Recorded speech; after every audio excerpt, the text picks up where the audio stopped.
Hello and welcome to News Desk. I'm Melissa Chan. And I'm Amin Isif. We are taking a closer look at U.S. democracy this week and asking experts to give us a bit of a report card on the health of the polity. This past weekend, of course, we saw the No Kings protests. An estimated 7 million Americans turned out nationwide. So our question this week is America's opposition waking up? U.S. dissent, the emerging anti-Trump resistance. And we'll have two guests who will be joining us today. We have journalist Stephen Herman, who was for many years Voice of America's White House correspondent and is now at the University of Mississippi. And we're also going to have political science professor Sherry Berman of Barnard College. She's going to be joining us a little bit later as well. Now, across the table from us, we have Jared Reed, of course. He's joining us. And looking at chat, you'll be paying attention to chat and bringing in questions and comments and also posting information that's important and interesting for people. Exactly. So some of the stuff that you guys are going to bring into the conversation, I'll make sure that our users can get access to it themselves so they can take a deeper look at it during the chat and later on afterwards too. And I'll be putting those links in there as well. And Jared, I know and you have poll. A poll. Yes. Yes. So, as usual, we have a poll question for you today. We'd really love you to weigh in and let us know what you think. And the question we're asking is, do you think protest is still an effective way for people to participate in democracy? And we've got three options for you. So, yes, protests can help bring change. So that's one option. Number two, no, they're performative, maybe a bit tokenistic. That's your second option. And number three, maybe if the protests are sustained and focused. So they're your three options for the poll question today. Please do weigh in and tell us what you think. And also, as usual, send me in your questions and comments for our guest today. Yeah, so we want to hear what you guys think on the poll question, but also throughout the show, you can ask us questions and the experts that we're going to be having on the show. You can ask them questions directly, and we'll try to bring that into the show. We've also already posted basically what our question is for this episode, which is what is the state of the opposition in the United States? And we've had a lot of responses to that already from all around the political spectrum. We've had Yvonne, who commented, if Americans are waking up, it's taking them a long time. We have Elish Champion, who said, why does MAGA have the executive and legislative under wraps? Oh yeah, the majority voted for it. So making the point there that Trump has a mandate to carry out his agenda. Axel says, nah, these protests will last 1 week tops, and then they will cease. Cedar says, No Kings protests were genuinely enormous by U.S. standards, but they kind of assume that our politicians care how we're feeling, and they don't. So saying that protests are ineffective. And then Existential Void, love that username, said, there may be a vocal minority, but the data suggests a marked shift to the Republican Party across the U.S., saying that even though you have these protests, the vast majority, not the vast majority, but the majority are still planning on voting Republican. And last but not least, we have Ken Hunt, who is on the side of the protesters, it sounds, saying, so much misinformation and drama within the comments. Over 5 million for the first one, the first No Kings protest. Now over 7 million. The tide is turning. So saying that something is happening, there is a growing resistance to the Trump administration. So a mixed bag of opinions, but quite a number of you are nihilists. So we hope that perhaps you walk away from this discussion in about an hour or so a little less nihilistic with a little bit more positive thinking. How about that? Let me talk through our plan. We'll start with the No Kings protests and other protests that have taken place over the course of the year in the United States. And then we'll look at other forms of opposition, because it is not just about taking to the streets. And then from our experts, of course, we'll get their assessment of where things stand. So let's bring both of them in right now. I'd like to welcome Sherry Berman. As Amin said, she is a political science professor from Barnard College. And we also have Stephen Herman, again, former White House correspondent with Voice of America, now at the University of Mississippi's Jordan Center for Journalism Advocacy and Innovation. Welcome to you both. Good to be here. Pleasure to be here. Okay, so we are going to start with the No Kings protest. Just a question of whether they were big enough, impressive enough, and effective enough. And before we turn to you, I want to pull up a social media post by professor of political science at the University of California, San Diego, Bronislav Slanchev. I mean, I think you've got that on. Yeah. Yeah, right here. If you can pull it up. It is an X tweet, and I'm going to just go ahead and start reading it, if you can find that. I would. Give me a second to pull it up real quick. Okay. So he said the No Kings rallies across 2,700 towns in the U.S. drew an estimated 7 million people, about 2 million more than the number who came out in June during the first round of these protests. Okay, we can pull that up now so you can. Yep, which took place across 2,100 towns. That's roughly a 30% increase in locations and a 40% increase in participants. In total, about 2% of the U.S. population joined the rallies. For comparison, during the 1989 collapse of communism in Eastern Europe, only East Germany, 6%, and Czechoslovakia, about 5 to 6%, saw substantively larger nationwide protest participation. Hungary saw about 2 to 3% turnout, was comparable, while Bulgaria and Romania saw much smaller protests of under 1%. And of course, he also mentioned Poland's huge mobilization of 25% of the population in the early 80s during the rise of solidarity. And so that is the context that he provided. But I would now love to turn to, let's start with Sherry and ask you what you made of the No Kings protests. Are they significant? Well, they're absolutely significant, and for reasons that you already mentioned. First of all, they were very large. We've actually seen more protest movements, more people out on the street, although it's sometimes a little bit difficult to see in a country as large as in the United States than we did in 2017. That is the first year of the, post first year of Trump's presidency. So they were very, very large, 7 million people approximately. And what was really important about them, again, as the tweet that you read noted, was that they were very broad. So if those protests had been entirely concentrated in areas that Democrats had handily won, it would be much easier for not just Trump, but for Republicans more generally to dismiss them. That was not the case. These were not only large protests, but they were geographically quite widely spread, and including spread into areas that Trump and the Republicans won handily in 2024. Reflecting that, the people who were protesting were also, again, it was a quite broad cross-section of Americans, not just kind of your typical, whatever coastal kind of elites, but really a quite broad swath of Americans came out. So that is significant. And it is, in fact, as far as the numbers are concerned, really quite unusual, even for a country like the United States. The questions going forward, of course, are whether they will be impactful.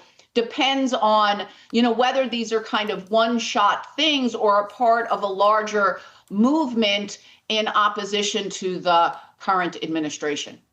Steve, your take. Well, these protests are definitely notable. Whether they are significant in bringing about any sort of change remains to be seen. I'm a bit skeptical, actually, that they're going to make a lot of difference in regards to Trump administration policy or the president's approach to anything. You may have seen the AI-generated video that the president put out on social media, where he's putting on a crown and flying a fighter jet and dumping excrement on these protesters. And we're in a much different atmosphere than we were, say, during the Vietnam War protests, where you had a weakened Johnson administration turning over to a Nixon administration, a single issue, where here there's opposition to a single person with a lot of different issues wrapped up in that. And the Trump administration and the right-wing media in the United States do not seem to be intimidated by this at all. In fact, they're mocking this movement. The other thing is as Sherry said, what happens afterwards in terms of political action, but also what happens in terms of further protests. One thing, I mean, I'm presenting the view from Europe because that's what I've been hearing. I've been in the Czech Republic. I've spoken to people from the country of Georgia who, as you know, have been protesting since last year, and they are shocked. I point out the fact that the U.S. is geographically much larger, and it's easy for people to perhaps get to Tbilisi or Prague in order to gather and protest. But they are shocked at the response. And I would like for both of you to comment on that. Is this an issue of geographic diffusion? And Sherry, I know that you said that these protests are not just bi-coastal. We know that it took place in over 2,000 cities. That's a lot of cities of varying sizes. Perhaps this one goes to Sherry first as well. Yeah, so I mean, I think that that is a little hard for folks outside of the United States to understand, right? It's easy for everyone, or it's easier in many countries for people to gather in a sort of main square or a main city. That's not, that's not as easy in the United States, although we do have a tradition, for example, of people coming to Washington, D.C. to protest. But, we have had, although it is a little hard to see, an immense amount of protest since Trump's last election. This was the largest single day of protest. And as I said already, it was notable not just for its size, but for its geographic spread. I want to get back to a point, if I may, that Steve made, though, that I think is very important in sort of thinking about what the consequences of these protests are. As Steve pointed out, this administration and this president in particular are extremely dismissive of opposition. So even during the Vietnam War, when you had a president in power who was pursuing a policy that, he felt strongly about, continuing the Vietnam War, let's say, he was not completely dismissive nor unconcerned about what people on the other side thought. This president clearly is. However, when you are analyzing a protest, you have to think about three groups, right? The protest is actually designed, a protest's impact will be measured by its ability to influence three groups. One is people who are already in that opposition. Does it create solidarity? Does it create momentum? Does it create a desire to continue working towards a shared goal? The other group, obviously, is the group you're protesting against. Do you frighten them? Do you make them feel threatened? Do you increase the solidarity among them? Or do you create some sympathy among them for you? And then the third group is the group of people, often by far the largest, of people who are indifferent, who don't have an opinion of the movement or the particular protest before it happens. Those people are actually crucial because you want to get as many of those people as possible to be sympathetic to you, that is to say the protest, the movement, or at the very least not opposed to you. And so when a protest happens and you want to think about what its continuing impact might be, you really have to think about all of those three groups. Trump right now does not care about protests. Is that AI generated, video? He's not only dismissive of them, but actually kind of, willing to make them feel even that he cares even less about them than before. But again, you have other constituencies that you are trying to influence. And I think from that perspective, what was notable about these protests, in addition to the things we've already discussed, is they were peaceful, they were disciplined, they were on whatever broad message they had. We could talk about that a little bit more. And so as far as, I think, not aggravating or not giving Republicans an opportunity to say, oh, these are violent left-wing lunatics, they were very successful. And by spreading their message in a peaceful, sometimes even kind of jovial way, if you looked at any of the protests, there were lots of people kind of dressed up, funny signs, that kind of thing. I imagine, and again, the initial survey data, which one should always take with a grain of salt, shows that, again, the impression among people who were not even at the protests was generally positive. That is, that is a good sign. In and of itself, determinative, no, but favorable for the future, I would say potentially yes.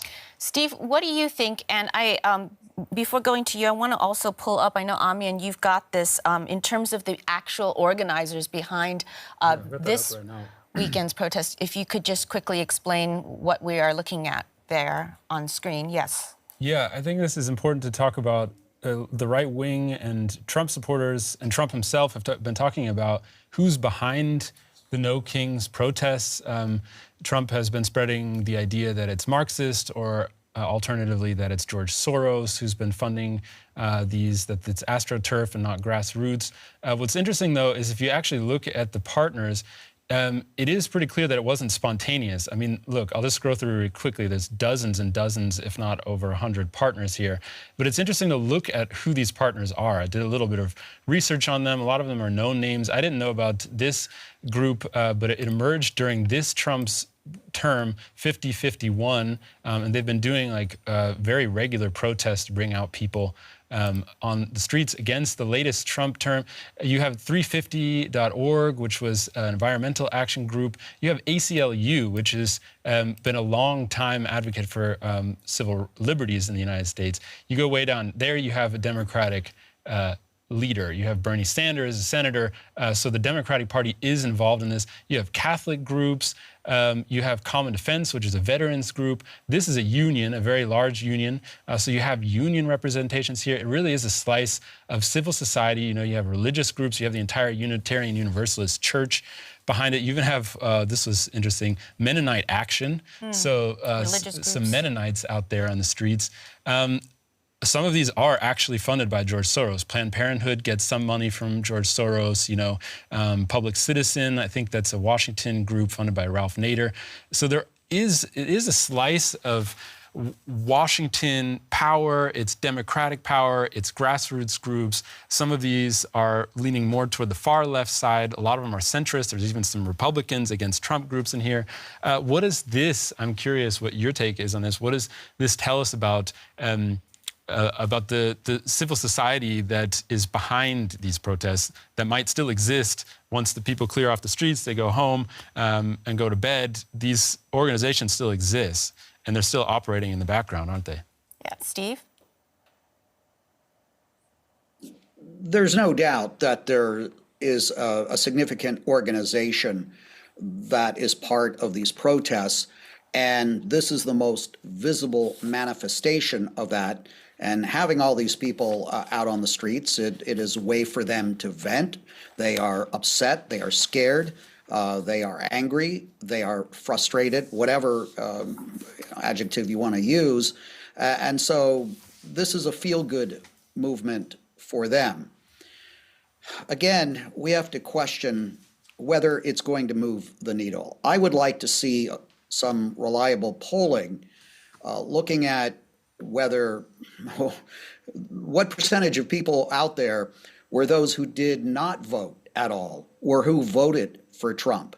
That would tell us that something is changing. It's absolutely no surprise to me at this stage that 1 million plus people who did not vote for Donald Trump, who voted for the Democratic Party presidential candidate, Kamala Harris, would be out venting their frustrations.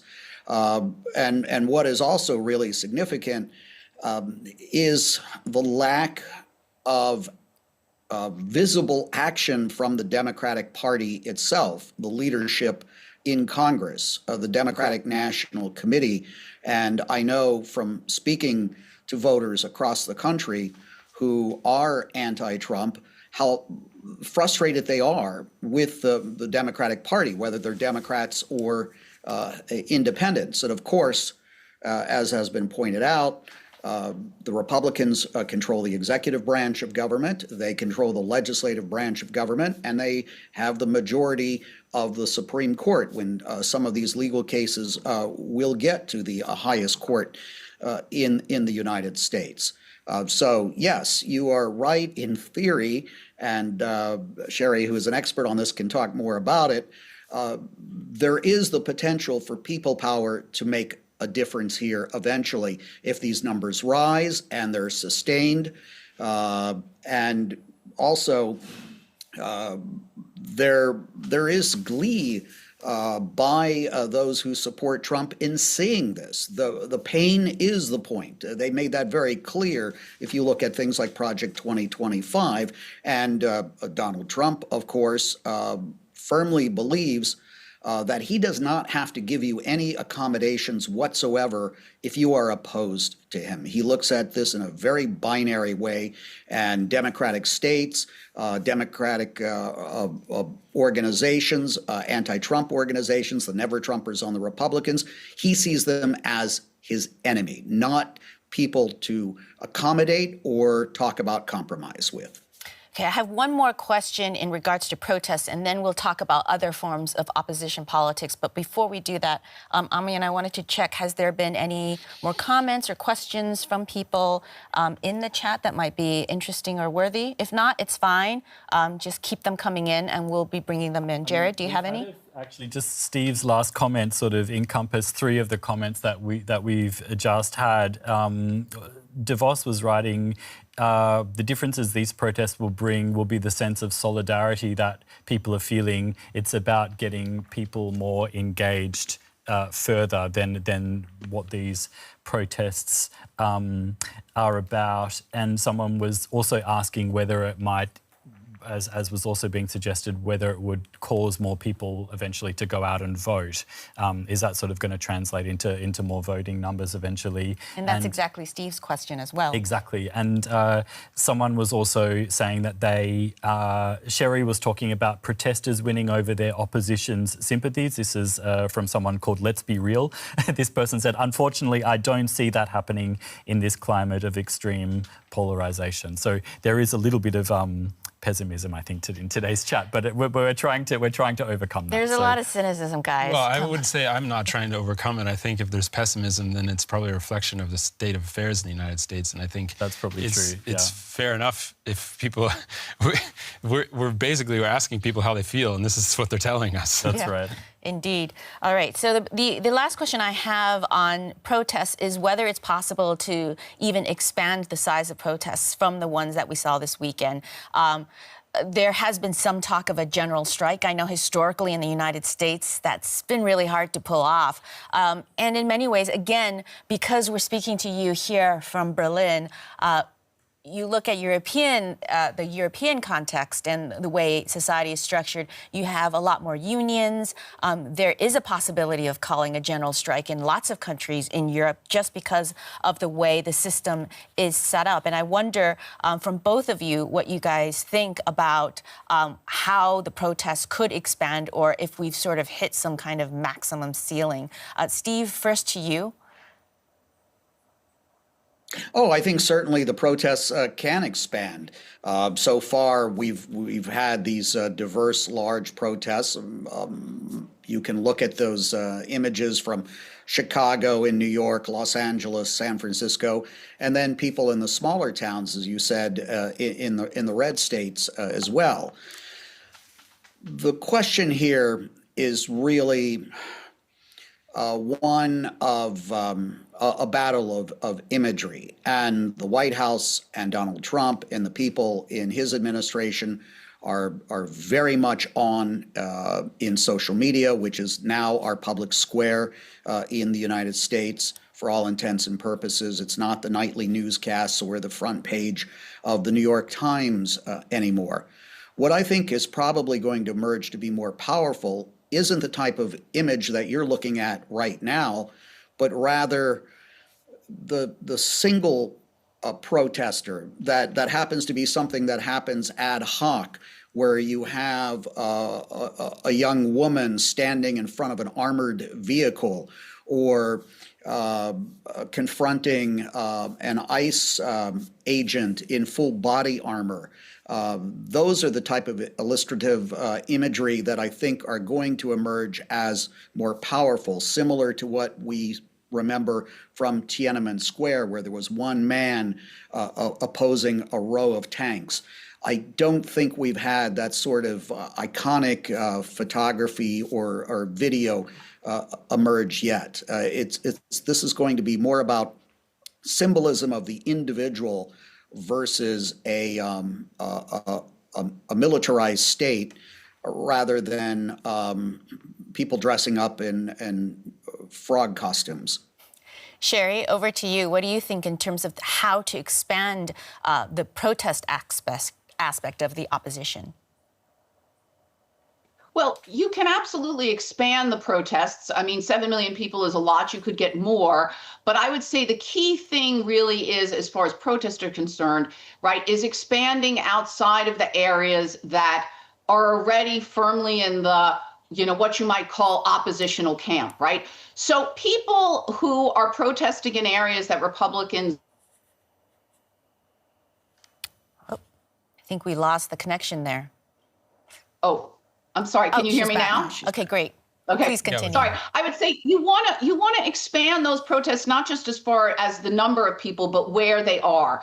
The more effective protests from now forward will be in areas that Republicans are, dominant in, right? To show that there is significant opposition, that it is peaceful, that it is not a bunch of radical, violent lunatics, which is the way the Republicans have tried to paint them, and which is the way in which it makes them easier to dismiss. When you see your neighbors and the people that you see when you drop your kids off at school and the people that you see at your church out on the street peacefully protesting, again, the point is not to convince the opposition. The point is not to convince Trump supporters to all of a sudden vote Democrat. The point is to not allow the Republicans to paint the opposition in demonized terms. These are your neighbors, these are your friends, these are your coworkers. And while you may not agree with them, it is incorrect of the president and his supporters to paint them as radical, un-American lunatics. That's really absolutely crucial as far as the protests themselves moving forward.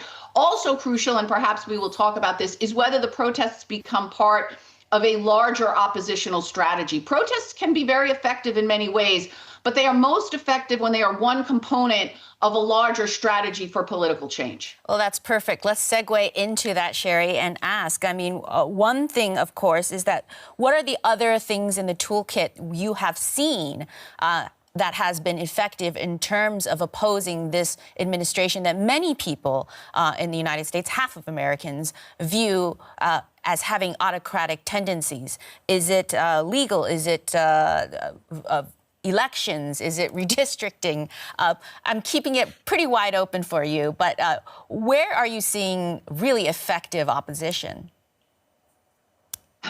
So I would say right now I am not seeing very effective opposition anywhere, insofar as there have been, as you already mentioned, attempts to push back on the administration via the legal route, that is to say via court cases. Those have had mixed results and often sort of take a decent bit of time to kind of percolate through the system.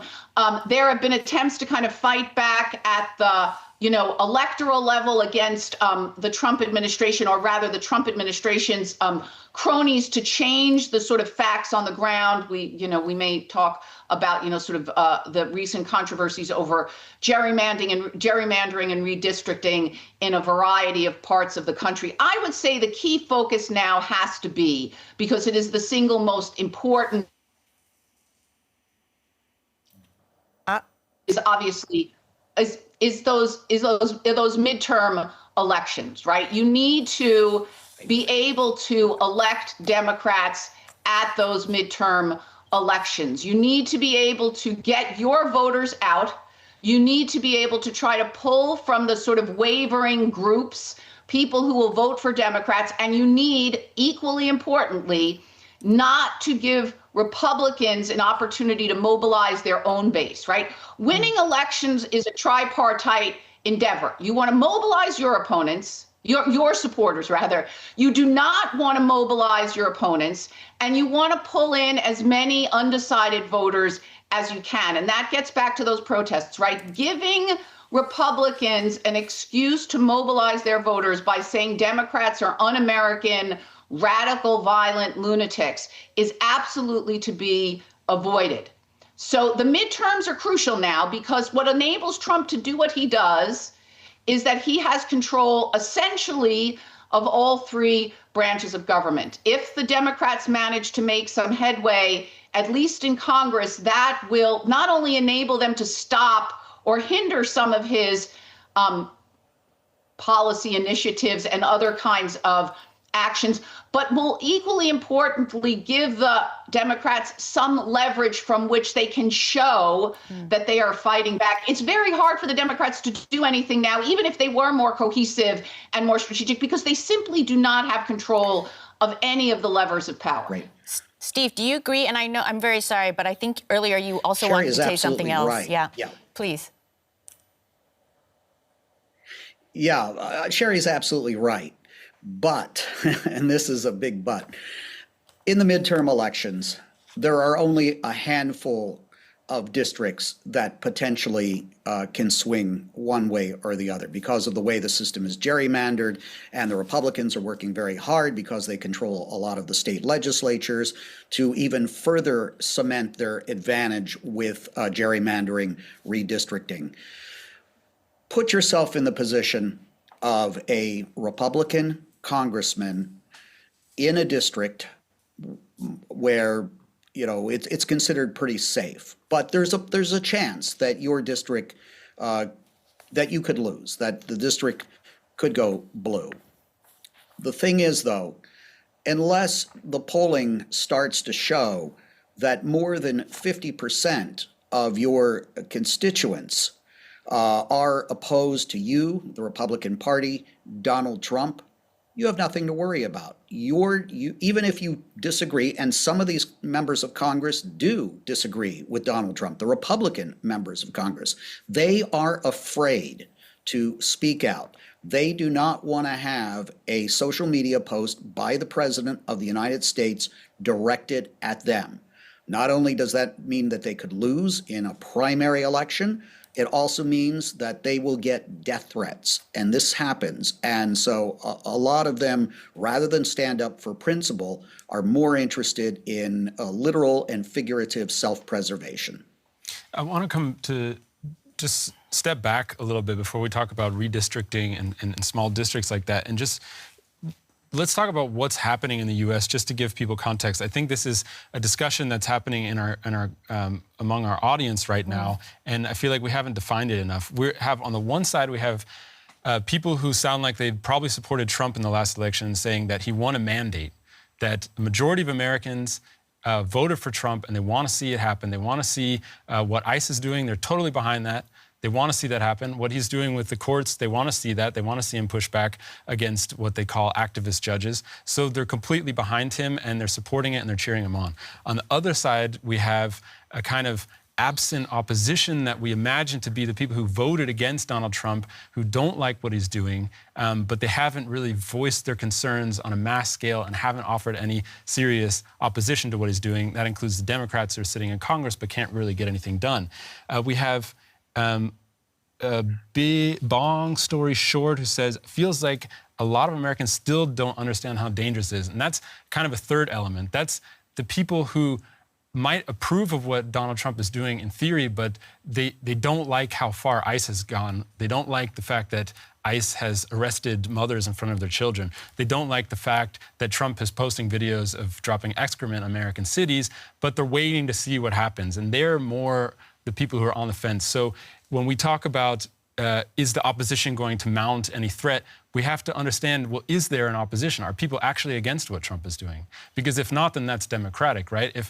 We've compared it to Hungary already, we've compared it to Poland, but what we're seeing in the United States is actually a president who just won a mandate, an actual mandate from voters, and he's carrying out his agenda. And what we're questioning is, if that agenda has gone too far for a majority of Americans, are they going to do anything about it? The other thing that people would point out is that just because you win an election does not give you the mandate to break laws in the United States, of which many people feel he has done a lot of unconstitutional things. But Steve, you've sounded very skeptical, more skeptical, less hopeful than Sherry. So I wonder what you think needs to be done in terms of what do you think is the most top thing that an opposition needs to do, whether it's through the Democratic Party or through some other mechanism. What do you think?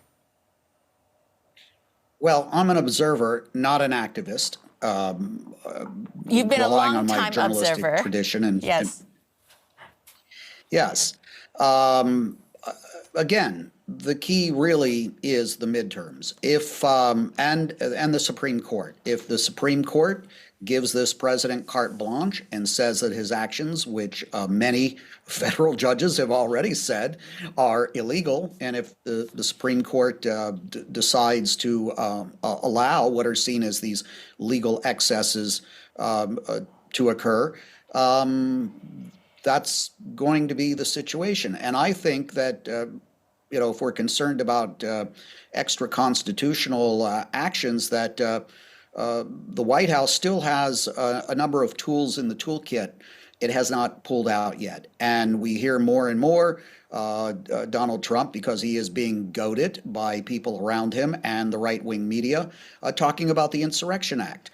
We could have a situation here where there's a catalyst. Let's say there's a encounter with ICE, or one protester out of 10,000 gets violent and throws a Molotov cocktail through the window of a Tesla dealership or something, and then the right-wing media, the echo chamber with Donald Trump, then claim what they've been claiming with actual video evidence of some violent action happening in the streets in Portland, Oregon, or wherever, and they declare the Insurrection Act and suspend habeas corpus. Then we're in a real different situation, which is going to have a tremendous chilling effect, I think, on a lot of activists and members of the media. So in some ways, the Trump administration has been relatively restrained so far in what it could do against any type of public opposition. Can I play a clip, actually? This is Donald Trump. Sorry, I'm pulling it up right. Where is it? Here he is. So many tabs Okay, open. I got it Here you now. go. This is Donald Trump talking on the Podforce One podcast with Miranda Devine.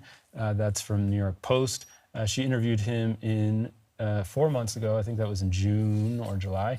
And here's what he said about what he can do this term, which he wasn't able to do last term because of his mandate. Or wherever, and they declare the Insurrection Act and suspend habeas corpus, then we're in a real different situation. Okay. I'll play that again. Here we go. There we go. And I'm able to do things now that I wouldn't have been able to do because members of the media. So in some ways, it's mine. Okay, just a second. Okay, so there's a little bit of a network problem with our laptop. So no, I'm gonna play it now. It's all good. You're all good? I figured out the problem. It was my fault, and I apologize to Okay. all our viewers out there who have to wait. Here we go. and I'm able to do things now that I wouldn't have been able to do because the previous president and presidency was so bad that anybody looks good. What sort of things can you do now that you couldn't do? Well, as an example, I can be stronger on an attack on Los Angeles. Yes. Okay? I think bringing in the National Guard 4 years ago or 8 years ago would have been more difficult. So there's him saying basically that he was holding back in the last term, that he is learning new tools to suppress basically dissent and to annoy governors that people probably would have done something about last term that they're not actually doing anything about this term. would love your thoughts, Sherry, on that. So I'd like to respond to that by going back to the previous comments that you read from your listeners. I think it is very, very important, and as a political scientist, you know, this is my profession, so I have more time to think about this than most. It is very important to differentiate between policies and, you know, whatever, democratic procedure. We seem to keep having latency from Sherry, but let's just hold on for a few more seconds. Hopefully Very interested in what she's go gonna say. through, yeah. And if not, we might. There we go, Sherry, Can please. you? Okay, sorry about this. That's This is okay. the problem with Zoom. Donald Trump and the Republicans clearly do have a mandate on policy, right? When you get elected by a majority of the voters, that is a majority of the voters saying, look, we prefer the policies that you are putting forward to those of your opponents. Absolutely. Elections in a democracy are not, however, about, do not give you a mandate to go beyond constitutional norms, to break the rules of the democratic game. And it is very important for voters to separate those two things, right? So look, Donald Trump says, look, I have a mandate to, eject illegal immigrants from this country. Okay, there's probably some general mandate in his electoral victory for that. There is not a mandate to eject those people without due process, right? There is a mandate for him to pursue the policies that he presented to voters during the election. There is not a mandate for him to overrule the separation between, or the balance of power between, Congress and the executive branch, which he has done by impounding funds that Congress had put forward, by eviscerating agencies that Congress had funded and started, by turning the Justice Department into his personal law firm. There are very, very important distinctions between those two things. And I think that sometimes voters, and this is true for both Republicans and Democrats, don't clearly differentiate those things. And it is very important to do so. So when the president says, I have a mandate, on some general level, that is true. He has a mandate to pursue whatever, Trump, Republican policies. You cannot, via elections, have a mandate to break the law, to change the balance of power that is set out in our Constitution, to turn agencies into your own personal fiefdoms. Those you do not have a mandate for. We have inalienable rights built into our Bill of Rights. They're called inalienable because they are in fact not able to be taken away from you. It is very important to try to educate ourselves as citizens into what the differences between those two things are, and recognize that differences over policy are legitimate differences between Democrats and Republicans, say. Differences over breaking the democratic rules of the game, that is not or should not be a partisan issue. And we need to understand the differences here. You can protest against Trump's policies, whatever they are. You don't like, his views about immigration. You don't like his tax cutting, his big, beautiful bill. That's totally fine. But that is different from saying, no, you are not allowed to, again, take over powers that have historically belonged to Congress, to turn the Justice Department into your own personal law firm, to go after, to expel people from this country without due process. Those are very different things. And we need to think carefully about, where the line between those two things are. And I would add that the No Trump protests are precisely about opposition to his procedure, not to his policy. That's how you can get 150 organizations, or however many it is, to agree that they're going to have a protest when maybe Planned Parenthood and the Republicans against Trump don't agree on the same policy issues. They still agree that Trump is doing something in the way he's carrying out his policy that they completely disagree with. And Sherry, I'm mindful of the time. Even and if the fact that process is illegal, however. Oh, sorry. Go ahead, please, Steve. Yeah, I was just going to add to that. I agree with everything that Sherry said, but even if the process is wrong, immoral, illegal, whatever, Donald Trump may end up getting away with it. Oh, sorry, I wasn't sure if you were going to say more. That was a mic drop, I see. That was a mic drop. But Sherry, I'm mindful of the time. I know that you said you had to exit pretty soon. So I want to actually just go to you one final time just to ask you two things. One is a sort of a report card. Well, actually, let's just keep it to one thing, which is a report card on the state of the opposition. How well do you think Americans are doing as an opposition? And then what you think they should be doing more of? So I think the state of opposition in this country is pretty grim. I'm probably pessimistic, as Steve has been. I think part of that is simply it is very hard to be an effective opposition when you don't have any of the levers of power. Now that's kind of a sort of self-reinforcing problem, right? Which is the fact that the Democrats managed to lose not only control of the presidency, but also Congress, and also, by the way, do not control anywhere close to half of the state level governments, right? This is a problem that, is obviously deeper seated, but it's hard to kind of gain leverage as an opposition when you don't have the power to do very much. So let me just, throw that out there as an important contextual thing to consider. But, we need to have an effective opposition. If you look at the polling, however, whatever you think about polling, there are a lot of people, way more than 50% of Americans, including, not insignificant numbers of Republicans, who are uncomfortable with many things that Trump has done. But the polling on the Democrats is miraculously even worse, right? So, when people ask, what do you think of the Democrats? Do they stand for you? Are they effective? Do they represent people like yourself? People are really very negative. This is a critical issue, right? If you want to fight back against, if you don't like Donald Trump and the Republicans, right, you need to have an effective opposition. So the Democrats need to be able to figure out, again, how to reach a broader audience, how to convince people that not just that they're uncomfortable with Trump, but that they are comfortable voting for the Democrats. That is the task ahead of the midterm elections for the Democrats. It's not an easy task, but it is absolutely crucial because if you do want to push back against Trump and the Republicans and slow down their ability to enact, their agenda, then obviously the only way to do that is by gaining power, and that is the Democratic way, small d Democratic way. Sherry Behrman, thank you so much for joining us. My pleasure.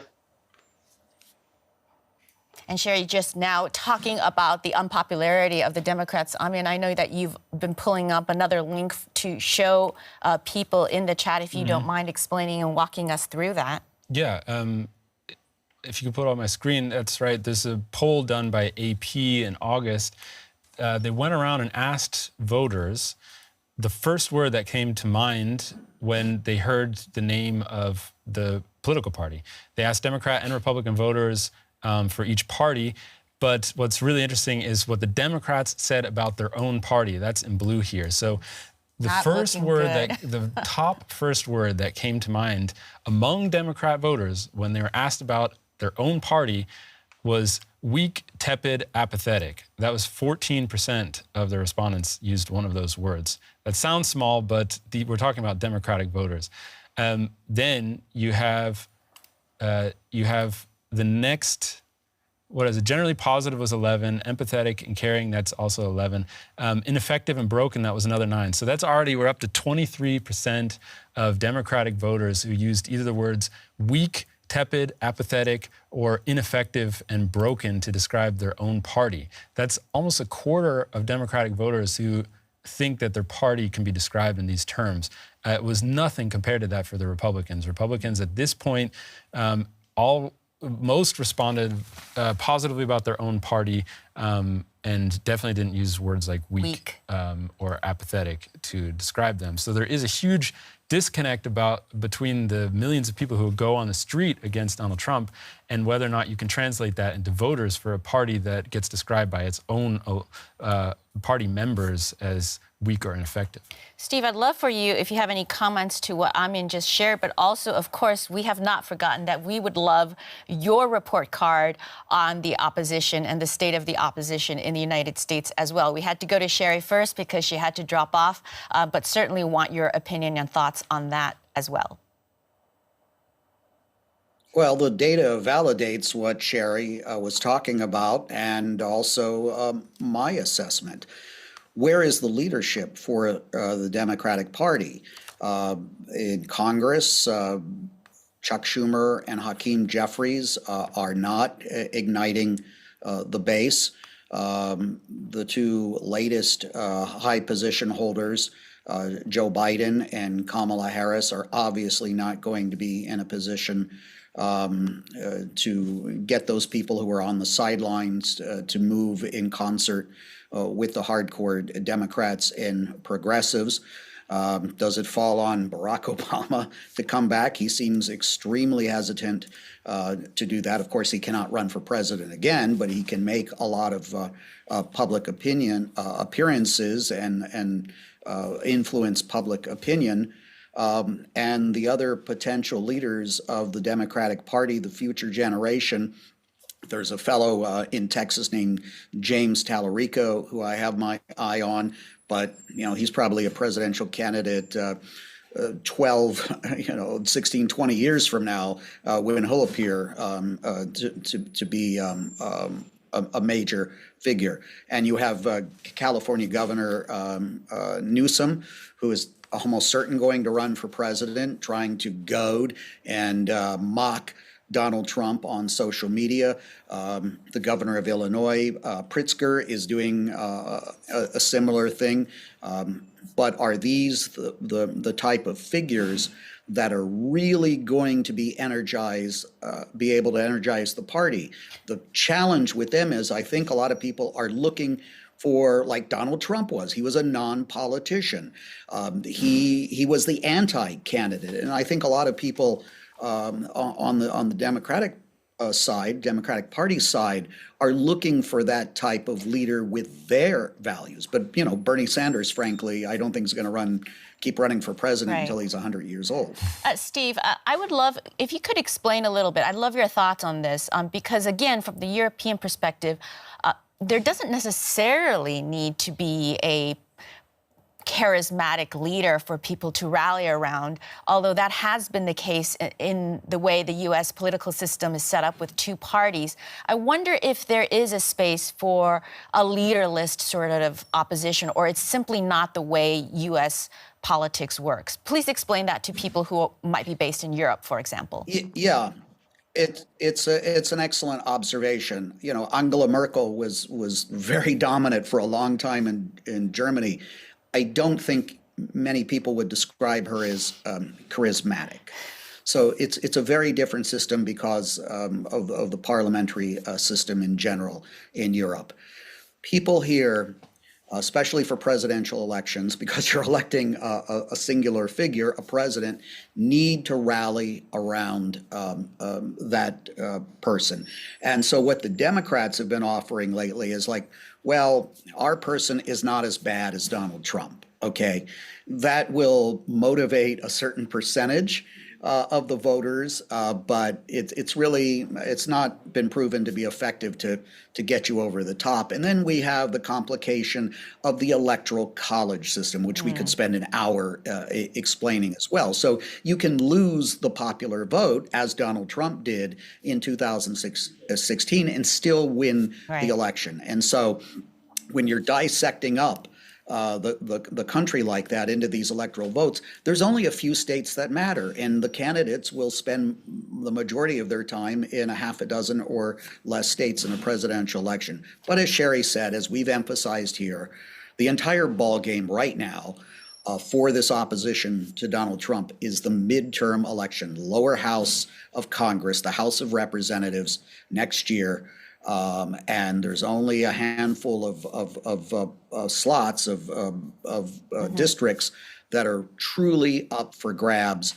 And I can tell you, the Republicans are feeling quite confident, even though traditionally in a midterm, and Donald Trump just said this the other day, traditionally the party in power loses the House election in the midterms, but he feels that he's going to be able to buck the trend.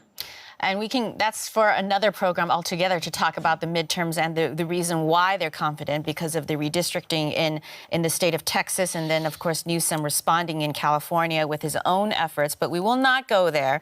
Steve, I have a few more questions for you about press freedom, about Voice of America. But before we do that, and about your book, by the way, but before we do that, I wanted to just check in with Amian, with Jared, and see what you guys have cooking in terms of comments and questions. We've got a really interesting chat going on right now, all different perspectives on this issue, actually. Angela Ban says Trump is doing exactly what we, the people, as a majority voted for. Let's Be Real says the deep-rooted problem is the Democratic Party due to the culture of elite worship rather than ideas and ideals-driven leadership. Mark W. said, ultimately, the Supreme Court will decide what the POTUS, President of the United States, is and isn't allowed to do. So going back to that discussion about procedure and policy, although we talked about inalienable rights, which even the Supreme Court theoretically isn't allowed to take away from American people. Darren Short said, please stop using the word mandate when only 30% of voting age citizens vote for president. This is not a mandate. This is true regardless of the party. So talking about generally low voter turnout in the U.S., though turnout was pretty high in the last election that elected Donald Trump. Walt Prompt was directly responding to you saying he will get away with it, meaning Donald Trump. And then the last one, Darren Oediger says, ideas and policies are inconvenient. Power is all that matters. That's why the Democrats have around 18% approval rating. I haven't fact-checked the 18% approval rating. Doesn't seem... And it depends on within which category, but yes. All in all, they do have a low approval rating. Don't know if That it's we can all agree 18%. on. And I do think that does come back to how Trump has succeeded so well, is to project power, which does appeal to a lot of people, even if policy is not an issue. Yeah, I think there's a lot of frustration in terms of the process of democracy. It is messier than an autocracy in some ways in terms of getting things to change at the policy level. But again, another conversation about authoritarianism and the characteristics of authoritarianism. Steve, can you give us a report card in terms of press freedom in the United States, particularly because you were based in D.C. for so long, have such a great reputation as a reporter. I followed you online on social media for years. If you guys haven't, you should find Steve online on Blue Sky. I think you're primarily on Blue Sky these days and not on X. Or are you on X? I'm not sure. But find him and follow him. He's fantastic. But where do you think things stand with press freedom, Steve? The alarm bells are going off in terms of press freedom and the sort of threats, the intimidation. It does have a chilling effect at the ownership level of the major media institutions in this country. We're seeing a definite shift in the editorial tone from Jeff Bezos, who owns the Washington Post, as well as the owner of the Los Angeles Times. This is something that I'm extremely concerned about. And we have seen, as you mentioned, the actions against my former employer, the Voice of America, which has been really shut down by this current administration, and taking away the funding from Radio Free Europe, Radio Free Asia, et cetera. They are easy to pick off because they are directly government funded. But then there was the withdrawal of funds from the Corporation for Public Broadcasting. Again, an easy move for this administration to make. These are canaries in the coal mine. Donald Trump would definitely like to have a much more compliant media. He's making those changes in the White House with kicking the Associated Press out of the pooling system, for example, bringing in bloggers who are essentially sycophants to ask him questions on camera, as opposed to the tough questions he used to get from the network TV and wire service reporters. And then the action we saw the other day, pressuring the Pentagon reporters, trying to sign a document saying basically anything you report, we could just say it's a violation of national security.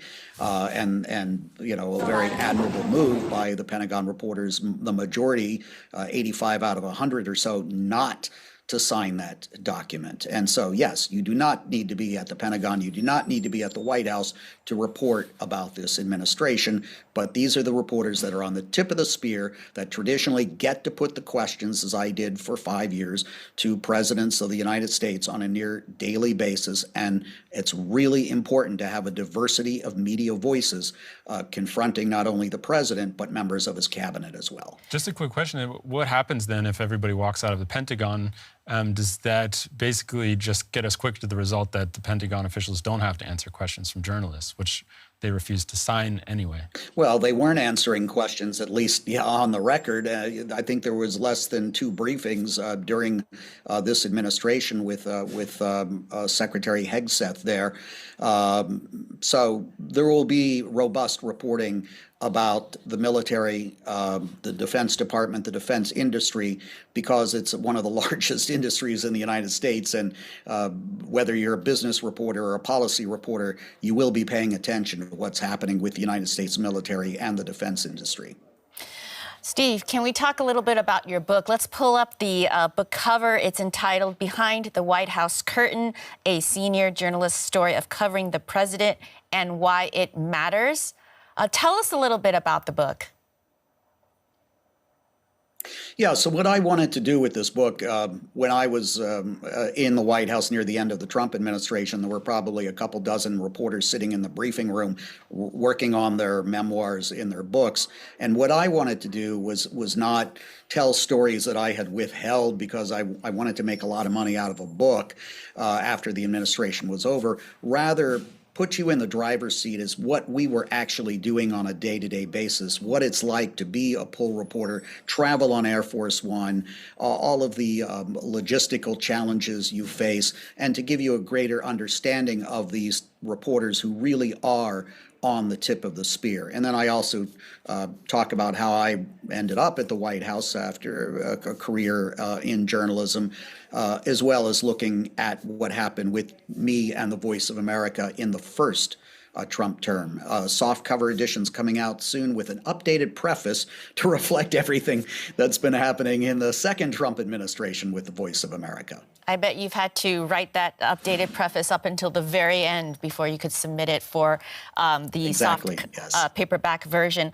Steve, I know it's the top of the hour. Quick question. Can you hang around long enough for us to look at the poll that we ran at the top and for you to comment on it? Sure. Okay, great. Thank you so much. Then we're going to go to Jared and ask you about the results of that survey and what people in chat think about protests. Yeah, so thanks a lot for a great discussion, everyone, and thank you, Steve, very much for your input. We asked everyone today, is protest still an effective way for people to participate in democracy? The options were, yes, protests can help bring change. The second option, no, protests are performative. The third option, maybe, if the protests are sustained and focused. And we had 46% of respondents saying, yes, protests can bring about change.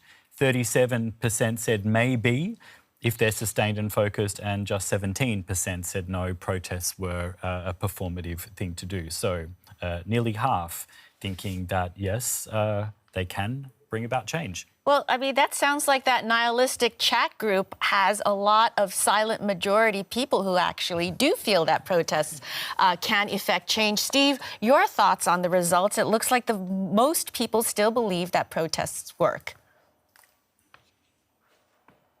Yeah, and I think if we look at American history, going back to the Boston Tea Party during the days of the American Revolution, protests have caused the direction of the entire country to change. But this is a little bit different era right now. And I don't think we have seen yet that singular moment, a catalyst, one event. We have seen those in recent years on other issues, of course, George Floyd, for example, and the Me Too movement and things like that, where there was a catalyst, there was a moment, there was an individual or two. In the case of George Floyd, you can say, you know, like we have seen in other countries, the Arab Spring and whatever, that one martyr that really causes everything to change. We are not at that moment yet here in the United States. Yeah, I would say possibly the closest that we came, and it's not quite what you are looking for, was perhaps the suspension of Jimmy Kimmel's program seemed to actually did across the board, including lots of Republicans speak out about it. Steve Herman, thank you so much for joining us. We're so grateful. My pleasure. Nice talking to you.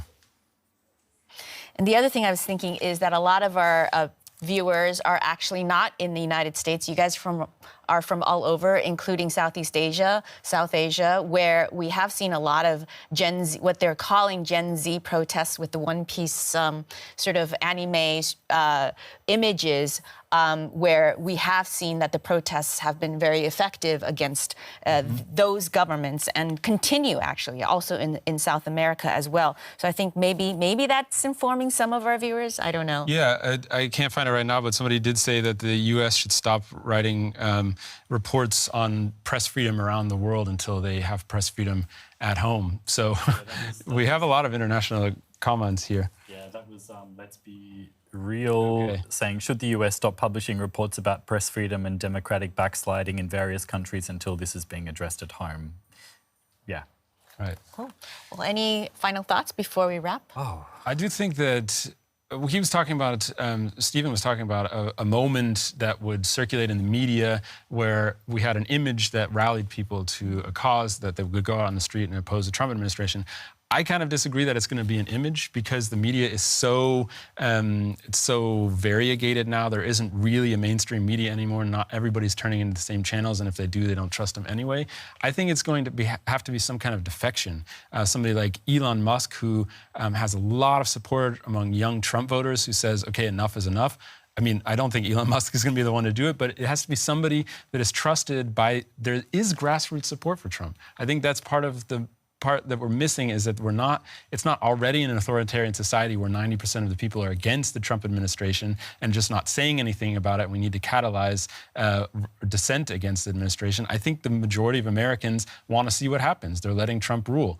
And we haven't got to that point yet where people are actually against the administration enough to put a stop to it. And so I think the catalyst moment is going to be somebody who's a working class or represents the working class on the right, who's against immigration, who's against all these other things that Trump promised to get done, and then changes side and says, I like your policy, but I don't like the way you're doing it. And I think that would be a weakness for the Trump administration. I think the closest, again, is not quite, but Marjorie Taylor Greene has spoken up in disagreement against quite a number of things that Trump has recently done. Jared? Yeah, she also came to my mind. There was a really interesting article this week. I can't remember who published it, but the title was something to the effect of what's going on with Marjorie Taylor Greene. Right. You know, just how she's some of the things she's coming out with lately are not what people expect. But Trump is not radical enough for her. The reason why she's breaking with Trump is because the Epstein files, because she's a conspiracy theorist who believes that Epstein is underground lizard people kind of guy. So that's the world and universe we work in when it comes to discussing the United States. Let's end on the lizard people. End on the lizard people. Well, thank you, everyone who've joined us. We hope you learned a thing or two. And of course, I mean, join us next week. Yeah, we always have, we post our topic on our community page on YouTube. You can already get involved in a discussion there. Post your comments, and we're going to try to get to those in our next show as well. Thank you. Have a good day. Bye-bye.